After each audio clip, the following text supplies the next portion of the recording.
જંબુસર તાલુકાના ડાભાના વિદ્યાર્થીઓ માટે મુશ્કેલી ઊભી થઈ રહી છે. ગામમાંથી પસાર થતી એસટી બસ સમયસર ના આવતા વિદ્યાર્થીઓ રોષ વ્યક્ત કર્યો છે. વિદ્યાર્થીઓ જણાવે છે કે બસ લેટ આવવાના કારણે તેઓ સ્કૂલ કોલેજમાં મોડા પહોંચે છે, ક્યારે બસ આવતી જ નથી, જેના કારણે ખાનગી વાહનોનો સહારો લેવો પડે છે. પરિવહન વિભાગ તરફથી કોઈ કાર્યવાહી ન થતાં તકલીફ વધી રહી છે. ગામજનો અને વિદ્યાર્થીઓએ માંગ કરી છે કે એસટી વિભાગે ડાભા ગામ માટે નિયમિત અને સમયસર બસ સેવા શરૂ કરવી જોઈએ તેવી સ્ટુડન્ટ લોકોએ માંગ કરી છે.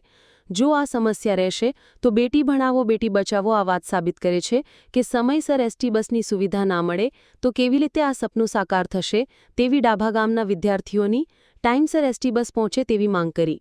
રિપોર્ટર અમરસંગ ઠાકોર. अस्सलामुअलैकुम। અમારા ડાભા ગામમાં બસ દિલ્હી આવતી નથી. અમારે 1 કલાક બેસવું પડે છે. આ પાસ કરાવવાનો મતલબ શું છે? આ બસવાળાને કશું કહેવું નહીં. આ ગામમાં તો અમે 1 કલાક મોડા બેસીએ છીએ. આ અમારે પાસ કરાવવાનો મતલબ અમે દારૂ કરાન મદની સ્કૂલમાં ભણીએ છીએ. દિલ્હી અમારે છે ને ચાલુ વાહનોમાં જવું પડે છે. કેટલા ટાઈમથી બેઠા છે? અમે 1 કલાકથી બેઠા છે. ટાઈમસર બસ આવતી નથી આવતી.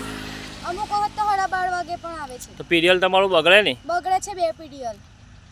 શું કહેવા માંગશો? કે દિલ્હી બસ આવે જરૂર ટાઈમ પર.